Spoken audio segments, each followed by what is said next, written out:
How come I am refugee in my land? Why I'm lost my house? Did I make something for Israel? Did my Hitler was my cousin? The Did I make recurring issue of Palestine's status continually comes to our attention, and the question arises, why is this the case? Well, it's a long-standing injustice that infringes upon human rights, spanning over a century and carrying global implications. Let's provide a brief overview. Following World War I, the League of Nations placed Palestine, once part of the Ottoman Empire, under British administration. The British endorsed the establishment of a Jewish national home in Palestine, a move that found favor with Zionist leaders, who regarded it as the historic Jewish homeland. This period witnessed increased immigration and foreign rule.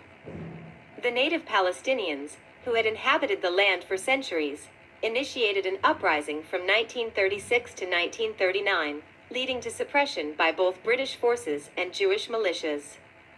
In 1947, the United Nations decided to partition Palestine into two independent states, with Jerusalem designated to be under UN administration. However, Israel declared its independence in 1948 and took control of a significantly larger portion of Palestine than what was initially allocated by the partition plan. The exception was the West Bank, which Jordan held, including East Jerusalem, and the Gaza Strip, which was under Egyptian control. More than half of the Palestinian population was either expelled or forced to flee from their homes. These displaced Palestinians ended up in refugee camps in the West Bank, Gaza, and neighboring countries, a situation they refer to as the Nakba or catastrophe. To this day, they largely rely on the UN Palestine Refugee Agency, established explicitly for this purpose. In the 1967 Six-Day War between Israel and neighboring Arab states, an additional 500,000 Palestinians were compelled to leave. Israel occupied Gaza and the West Bank and annexed East Jerusalem, including the Old City.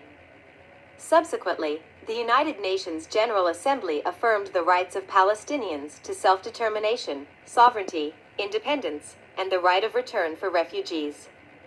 In 1974, it recognized the Palestine Liberation Organization, PLO, as the sole legitimate representative of the Palestinian people. In 1987, Palestinians rebelled against the Israeli occupation in what is known as the First Intifada or uprising. Intensive diplomacy ensued, leading to the signing of the interim Oslo Accords between Israel and the PLO in the 1990s. As a result, Palestinians recognized Israel, and the Palestinian Authority was established to govern parts of the West Bank and the Gaza Strip. However, subsequent negotiations failed to resolve the remaining issues, as Israel continued to appropriate Palestinian land and promote illegal settlements in occupied Palestinian territory. The Second Intifada began in 2000, marked by armed clashes and bombings. Israel constructed the West Bank separation wall, with much of it situated inside Palestinian territory, resulting in land seizure and restrictions on freedom of movement. The International Court of Justice ruled that the wall built within Palestinian territory was illegal in 2005.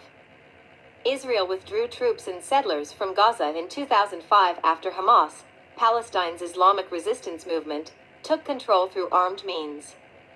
In 2007, Israel imposed a blockade on Gaza, deepening the humanitarian crisis in the region, alongside Palestinian resistance. In 2012, Palestine became a non-member observer state in the United Nations, and a few years later, the Security Council called for an end to illegal settlement activity by Israel. Despite broad international support for a two-state solution, justly resolving core final status issues in line with UN resolutions has remained elusive.